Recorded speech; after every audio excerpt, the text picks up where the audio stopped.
जी, मैं इस वक़्त मौजूद हूँ ऑस्ट्रिया के दारुल हुकूमत वियना के इंटरनेशनल एयरपोर्ट पर। और हमारे साथ इस वक़्त मौजूद हैं दाइए इस्लाम मुबल्लिग इत्तेहादुल बैनुल मुस्लिमीन और अल कायम वेलफेयर सोसाइटी कराची के चेयरमैन हैं और मज़हबी स्कॉलर हैं और जानी पहचानी शख्सियत हैं। इलामा मौलाना शहनशाह हुसैन नकवी साहब, ये आजकल यूरोप के दौरे पर हैं। उनसे जानने की कोशिश करेंगे कि इनके यूरोप पर आने का मकसद और मुस्लिम उम्मा के लिए ये क्या पैगाम देना चाहते हैं। और इन्होंने हालिया इलेक्शन में जो पीटीआई के वजीर आजम इमरान खान साहब है उनकी हमायत की थी। आजकल इमरान खान जो है उनकी हुकूमत क्राइसिस में है, उनके हवाले से भी इनसे जानने की कोशिश करेंगे कि इनका क्या मौक़िफ़ है। जी बिस्मिल्लाहिर्रहमानिर्रहीम। मैं सबसे पहले तो तमाम यूरोपियन इलाकों के, मगरबी इलाकों के मुसलमानों को और बिलखुसूस शियों को सलाम पेश करता हूँ। और मैं आपसे मुलाकात के लिए यहाँ एक अरसे से दावतें थी, एक अरसे से कोशिशें थी, यहाँ के मोमिनीन मुसलमीन की ख्वाहिश थी कि मैं यूरोप के सफ़र पर आऊँ। अल्हम्दुलिल्लाह सफ़र मुसलसल जारी है, रोज़ाना एक नए मुल्क में जा रहे हैं और आज यहाँ आपके यहाँ ऑस्ट्रिया आए हैं। बहुत कामयाब सफ़र है, बड़े इज्तिमात हो रहे हैं, शिरकत भरपूर है। तो मैं आप सबका शुक्रिया अदा करूँगा, यूरोप के रहने वालों का। और मुसलमानों के लिए पैगाम यही है कि जैसे आप यहाँ यूरोप में मिल के रहते हैं, ऐसे ही अपने अजीज़ों से कहिए, अपने रिश्तेदारों से कहिए कि वो पाकिस्तान में भी सुन्नी शिया तमाम मुसलमान, तमाम मकातब फ़िक्र आपस में अच्छी हम आहंगी के साथ रहें। और जो मसाइल पाकिस्तान को दरपेश हैं, उस हवाले से इतनी ही बात है कि पाकिस्तान में मौजूदा हुकूमत के दौर में भी हमारे साथ ज्यादतियाँ हुई, बम धमाके हुए, शहादतें हुई। 3 वाक़यात तो इमरान खान साहब की हुकूमत में शियों के खिलाफ ऐसे हुए कि जिनको भुलाया नहीं जा सकेगा। बहुत से जनाजे हमने उठाए, मगर इसमें जो एक आलमी सियासत कार फरमा है उससे हम सरफ नज़र नहीं कर सकते, उससे हम इनकार नहीं कर सकते कि एक आलमी सियासत पाकिस्तान के अंदर जो कार फरमा रहती है। मौजूदा दौर में मुस्लिम उम्मा के मफाद में, खित्ते के मफाद में और आलम इस्लाम के मफाद में, नामों से रिसालत के उन्वान से अगर देखा जाए तो मैं समझता हूँ कि इस उलझन से इमरान खान को निकलना चाहिए।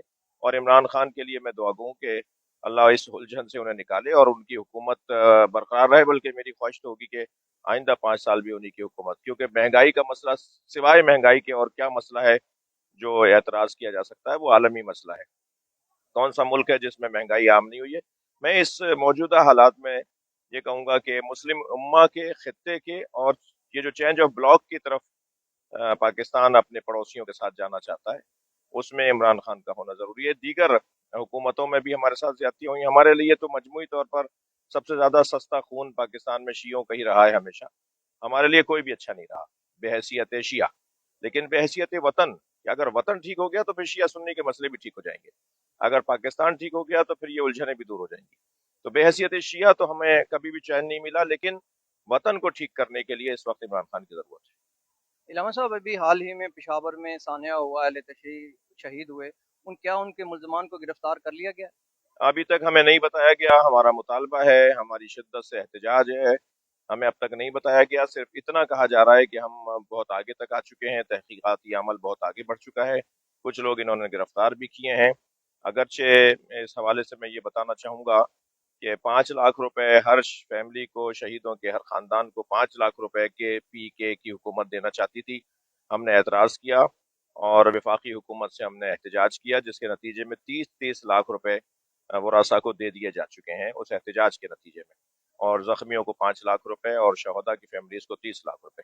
लेकिन अभी तक हमें नहीं बताया गया कि कातिल कौन है और कहाँ से आए थे और उनके सहूलतकार कौन थे और किन्होंने उन्हें जगह दी थी और किन्होंने उन्हें फंड्स फराम किए थे। और कभी भी नहीं बताया हमें, पहले भी नहीं बताया गया हमें। ये हमारा शिकवा है।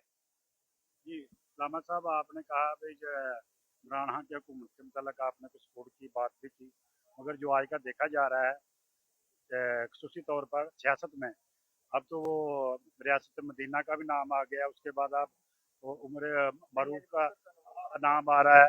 ये जायज़ है? ये बात उलमा से निकल कर अब ये सियासतदानों के हाथ चली गई है। मेरे ख्याल से डॉक्टरों को भी अल्लाह रसूल की बात करनी चाहिए, इंजीनियरों को भी अल्लाह रसूल की बात करनी चाहिए। मौलवियों का ही तो काम नहीं है कि कुरान समझाएं या दीन समझाएं। یہ جب تک ہم نے کلاسیں بنا دی ہیں کہ صرف عالم ہی جو ہے وہ یہ کام کرے گا. امر بالمعروف تو فقہ اہل بیت میں ہر فرد پر واجب ہے، اور مجموعی طور پر میں سمجھتا ہوں کہ حالات اچھے نہیں ہیں. ہمیں پاکستان کا مفاد دیکھنا چاہیے، اگرچہ ہم ناراض ہیں، حکومت وقت سے ناراض ہیں، لیکن پاکستان کا مفاد اس میں ہے کہ، اور خطے کا مفاد اور عالم اسلام کا مفاد اس میں ہے کہ ایک بھٹو صاحب کی طرح ایک مرد آدمی ملنا چاہیے. اور قائد اعظم کے بعد، ذوالفقار علی بھٹو صاحب کے بعد، اب ہمیں عمران خان ایسا نظر آتا ہے جو عالمی سطح پر بات کرنے کی صلاحیت رکھتا ہے. اب جو عدم اعتماد آ چکی ہے تو انہوں نے حکومت نے کہا تھا کہ عدم اعتماد لائیں، ہم اس کو 14 دن کے اندر بلکہ دوسرے دن اس کی ووٹنگ کرا دیں گے. اب تو 22 دن اوپر ہونے والے ہیں اور ابھی 25 کو پھر دوبارہ اجلاس ہے، اور کیا یہ حکومت خود جان بوجھ کر رہی ہے؟ نہیں، اس طرح تفصیل مجھے نہیں پتا، اور نہ ہی ان معاملات سے میں آگاہ ہوں. میں تو ایک تو کافی عرصے سے یہاں سفروں میں ہوں، لیکن اتنا ضرور جانتا ہوں کہ جو اسمبلی اور اسپیکر کا اختیارات ہیں اس کا استعمال قانون کے مطابق ہونا چاہیے. اپوزیشن تو کہہ رہی ہے یہ قانون کے مطابق نہیں ہے، 14 دن کے اندر ضرور اجلاس بلانا اور ووٹنگ کرانا ضروری ہے. تو انہیں کسی عدالت میں جانا چاہیے، کسی فورم پہ جانا چاہیے جہاں ان کی بات سنی جائے. وہ تو جا رہے ہیں، میرا ڈیٹ آج بھی ہیئرنگ ہو رہی ہے. جو حق اور سچ ہوگا اس کا ساتھ دینا چاہیے.